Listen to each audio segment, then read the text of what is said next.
All right, I'm Mark Ramsey. I'm so thrilled to have with me Ric Militi, CEO and Creative Director of Innovision LLC. Innovision is an anti-agency, Rick, is that right? That's right, we're an anti-agency. Tell me what an anti-agency is. You know, when we started Innovision, I was sparked by many former clients and people I knew who wanted an agency.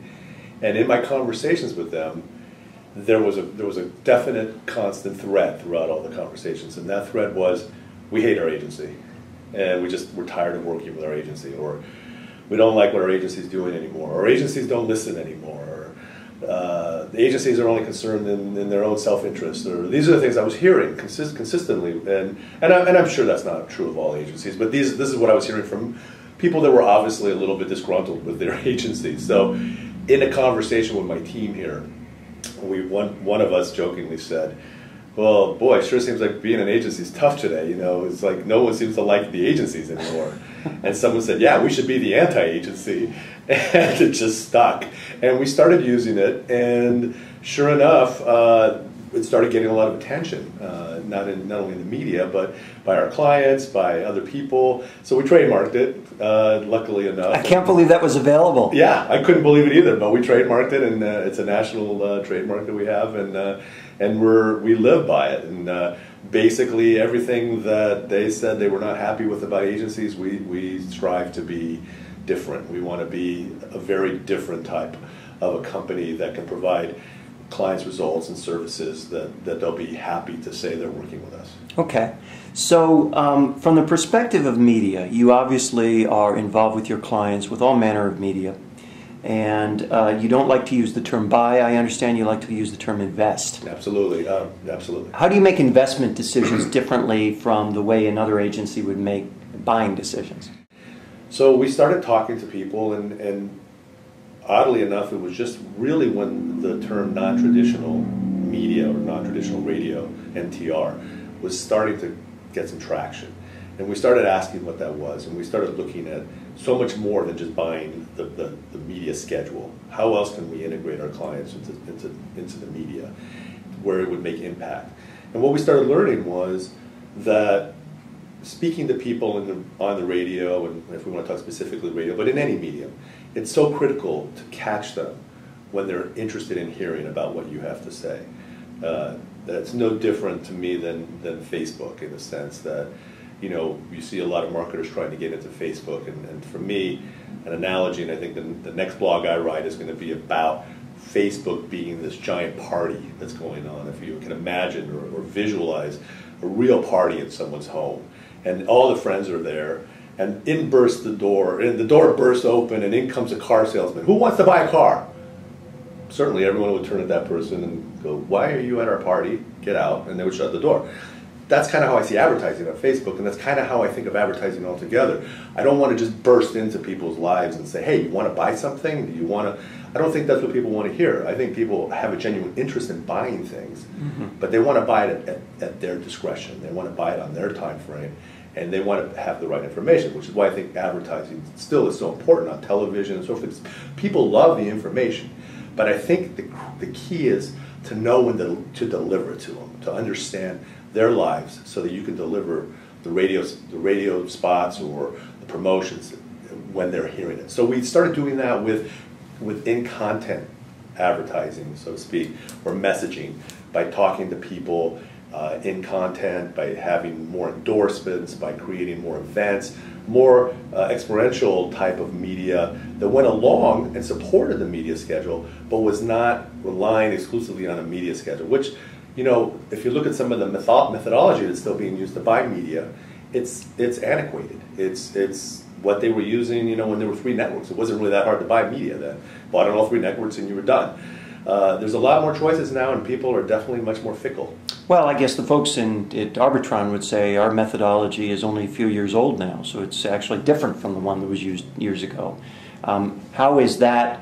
How do you reconcile that with what you just said? Well, yeah, the methodology as far as the statistical reporting, but I'm talking about how the schedules are developed, in the sense of how, you know, schedules are basically built, you know, using gross rating points and how the medium is sold. How the medium is sold, exactly.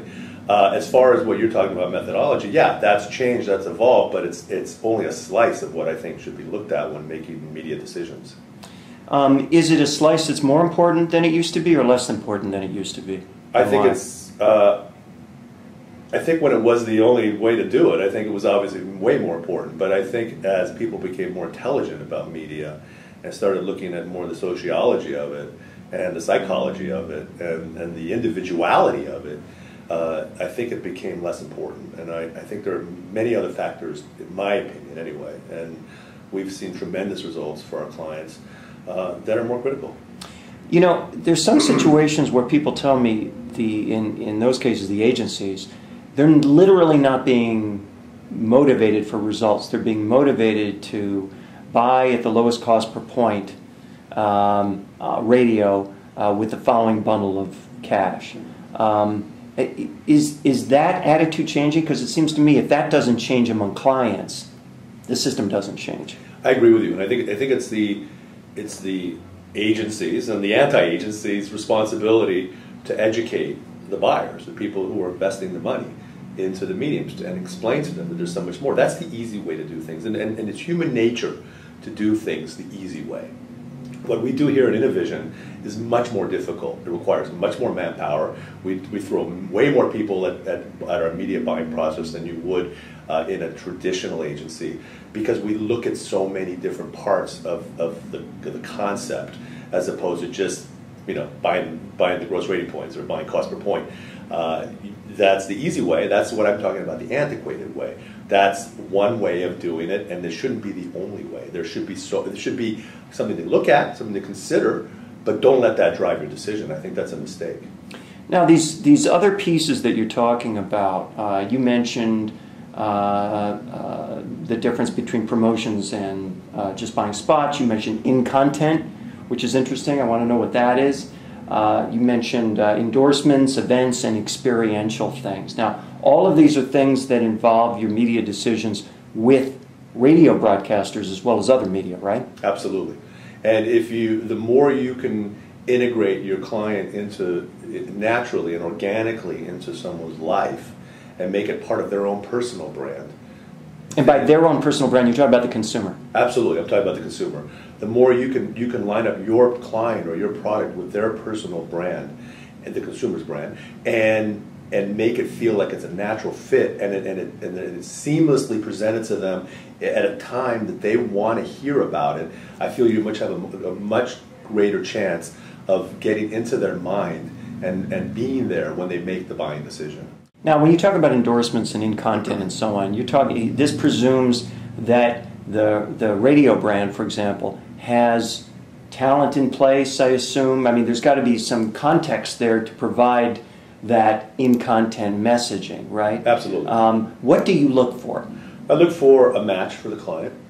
We require all our personalities to experience whatever the product is, regardless of what it is, and not only experience it, buy into it, believe it. We also create a correspondence program with those endorsement people, so that there's constant communication between the brand and them. So the brand actually becomes part of their life. Mm-hmm. So now, when they're speaking about our clients' brands, they're speaking with a lot of conviction, and it's authentic. It's authentic, exactly, and they believe in it. And you'd be surprised of how many on-air personalities here in San Diego visit the casino that they endorse when they have their own free time, because they've actually bought into the brand and believe mm-hmm. it, and they enjoy it. So we look for that. We look for, obviously, the borrow equity that we can take from them. Obviously, they have their own listener base, people that trust them to listen to them. I mean, the radio is still the one medium where people are listening and they actually feel like they're being spoken to by whoever they're listening to, whoever their person is in the car. And now you're that person that radio personality is their friend. And if their friend is saying, hey, you should visit Valley View Casino, or you should buy this product, or you should go to this particular venue, or whatever the product is, there's a lot more credibility in that statement in the consumer's standpoint, and it just has much more validity. When you talk about investment rather than buying, that presumes a return. Absolutely. So how do you kind of assess that return? What kind of metrics do you use to assess that return? And thinking about radio, I mean, conventionally we deal with, well, here's the ranker, you know what you're buying in terms of impressions, and that's a metric. It may not be return per se, but it's a metric. What other metrics do you use? Well, probably the word is where I get a little bit old school. I pick up the phone and I call my client and I ask them, how were your sales this weekend? How did things go? What did you learn from the advertising that we did this week? What did you find? Where can we improve? I'm very, very involved as excuse me, as is the whole staff here. We get incredibly involved. We want to know their numbers. We want to know percentage increases.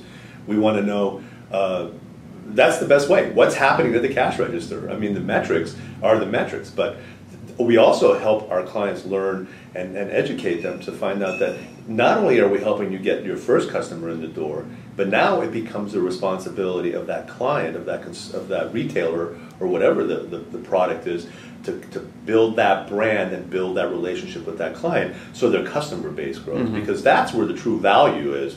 It's not that first experience that the consumer has it with any of our clients. It's the ongoing experience that could last forever, and that becomes a responsibility. So the metrics are really, really great because we're able to call people right when things are happening, right when we know what we're doing, whether it be a Mother's Day sale, a Father's Day sale. We have a lot of retail clients, but even with like our brand, we get involved in so many other ways that a traditional agency does, which is another reason we're the anti-agency, where we help our clients build relationships with their own vendors. We've helped our clients build relationships with their distributors. So I'm a seller for radio. I come in off the street, I've got a ranker under my arm, I lay it out on the table in front of you and I say, let me show you what our ratings are in these various demos. What's your response? I know. Tell me something better about yourself. Tell me why you're different. Tell me why I should invest my clients' hard-earned money in your radio station that's going to get them the results they need. And tell me what you're going to do above and beyond the media schedule, and sell me an idea. Don't sell me a media schedule. Now, that last point you made strikes me as perhaps the most important of everything you just said, because what usually when I hear it from the radio side, it's, well, yeah, these other things that we give people away, and they're often giveaways, are designed to get the buy on a cost per point that we want. And what you're saying is the idea drives the whole thing. It's not that these are afterthoughts to justify the cost per point. It's that the idea is bigger than all of it. You nailed it. That's exactly right. Our kind of our mantra is we buy ideas, not media. That's what we all talk about here. Some of the things that I think that we say in our when we put out our RFPs for media investments or media schedules, we say don't over statisticize us. We don't need your statistics. We are fully capable of getting the statistics we need. And the reason we've actually contacted you is because you fit in that segment of what we're looking for. Now let's talk about what's important. Now that we've identified you as someone who fits the demographics of what we're looking for, and you might have the listener base and you may have all these things. Great. Okay, we've cleared that out of the way. Now let's talk business. Let's talk about ideas. Let's talk about not giving me the things that you give away, like you just mentioned. Do not show me those things. Do not bring me any boilerplate ideas. Do not bring me a promotion that any company could stamp their name on and it works. And all you have to do is go back to your office, change the name of the company that fits into that proposal and sell it to someone else. Do not bring me those. I will instantly disqualify you from the media buy. What I want to see is I want to see ideas. I want to see you build an idea specifically for my client that can only work for them and none of their competitors. I'll tell you what we give the media companies a very, very thick RFP with a lot of information. I'm telling you what's different about my client. I'm telling you what their selling point is. I'm telling you what their brand is. I'm telling you what their objective is. I'm telling you who they want to talk to. Now tell me why I need to buy your media.